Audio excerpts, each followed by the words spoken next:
మరీ అట్లా స్ట్రిక్ట్ గా మనం అనుకుంటాం సార్ అవుటర్ అపియరెన్స్ ని బట్టి, కాకపోతే అక్కడ అంత స్ట్రిక్ట్నెస్ ఏమి ఉండదు. కోకోనట్ అయినా పైన గట్టిగా ఉంటుంది, లోపల ఏమో మెత్తగా ఉంటుంది. సూపర్. నేనేమో మేడి బండుల పైన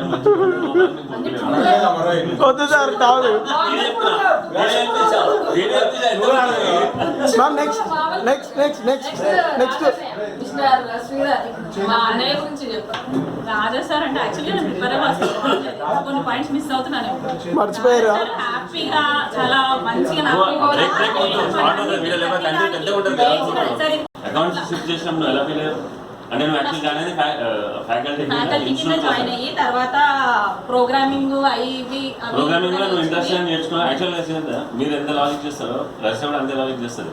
కాకపోతే అమ్మాయి అయిపోయింది కాబట్టి బయట రాలేదు. బేఫిడర్ ప్రోగ్రాము ఫస్ట్ ఏది రేణు పిఎల్సీలో చేసింది రష్యా చాలా బాగా చేస్తుంది ప్రోగ్రామ్. మంచి లాజిక్ కూడా అండర్స్టాండ్ చేసుకుంటుంది. నేను దానికి అప్రిషియేట్ చేస్తాను. అయితే దాని తర్వాత నేను అకౌంట్స్ కి సింగిల్ పర్పస్ యూజ్ అయింది మల్టీపర్పస్. సింగిల్ టాస్కింగ్ నుంచి మల్టీ టాస్కింగ్ లాంగ్వేజ్ మాట్లాడాలి బాగా నాలెడ్జ్ ఉన్నట్టు. అయితే నీకు ఒకటి తెలియని విషయం ఏంటంటే అందరిలో నేను కనపడతాను, నేను అందరిలోంచి బయటకు వస్తాను. సో నువ్వు నన్ను పొగడట్లేదు. వినయ్